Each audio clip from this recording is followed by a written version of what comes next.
Hi, it's Professor Moylan. In this micro lecture, let's dive deeper into actively engaging your students. If you remember our hybrid online teaching best practices, let's focus on number 5 here, promote active learning. And you know how you traditionally promote active learning, and of course you want to continue doing that, but you need to focus even harder now because of our non-traditional instructional environment. You know, in the traditional classroom, I don't know about you, but in the traditional classroom, I used to have what I'd call back row students. You know, that I really had to focus on engaging. But now, you know, in the virtual classroom, they can all be back row students. So we really need to focus on promoting active learning. Active learning is any activity in which the student is actively involved in the learning process. You know, what can you do with your course to actively involve students? Now, in my courses, things that I've done in the past include individual projects, group projects, case studies, business plans, preparing presentations, and something that I call in the news. You know, an individual exercise, come up with a new positioning for Pepsi in 5 minutes. A group exercise, write a commercial tagline for iPhone in 10 minutes. And even in a virtual classroom, they can do that because of the breakout section capability. Group project, design a 10-question market research survey to ascertain student preferences of Macintosh versus Windows-based PCs. And even if this is a 1-week project, I can set up groups in the learning management system so they can communicate. You know, watch 3 videos on the Spanx founding and growth and prepare a short presentation of growth prospects. You know, write a business plan, prepare a presentation, and then deliver that either live or from a narrated PowerPoint that they then can share their screen. In business classes, this doesn't work in every discipline, but in business classes, I can always tie in with what's happening right now in the news back into whatever our subject matter is.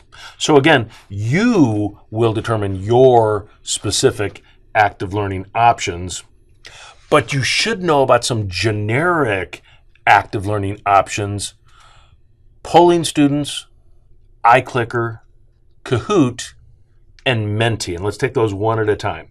Now, polling in a traditional classroom, a lot of times you say, you know, show of hands. How many of you, you know, and go ahead and fill in the blank.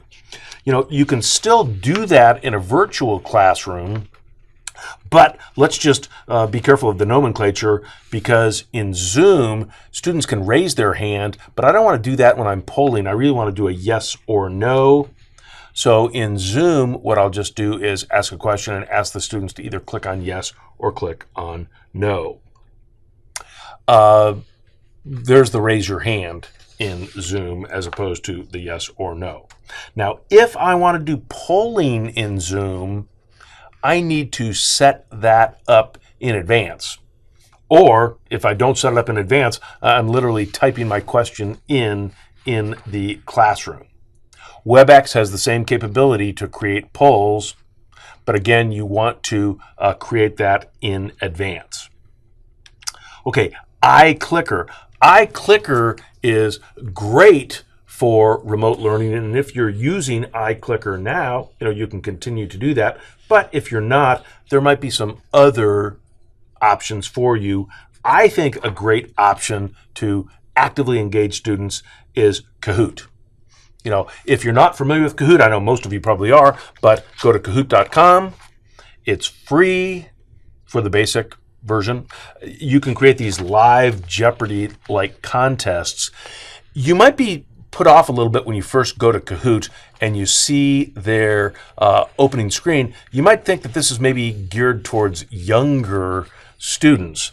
And while it can certainly be great for your college students. In fact, I use something similar to this with my corporate training attendees. Back in the late 90s, I bought this program, Game Show Pro, and it was, if memory serves correct, more than $600 back when I got it in the late 90s.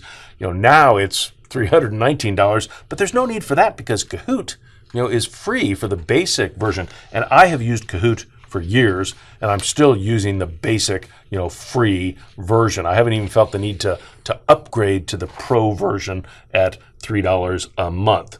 So Kahoot, you know, is a great way to create these quizzes and then give the quizzes. I oftentimes will have a Kahoot quiz each class, and typically there'll be 15 questions that are on the topic for that class, what people were supposed to have prepared. But I don't just go through the 15 questions. After each question, I give a 1 to 2 minute explanation. And so on average, it's like a 30-minute fuller review of what they had already read and viewed, what they were supposed to be ready for.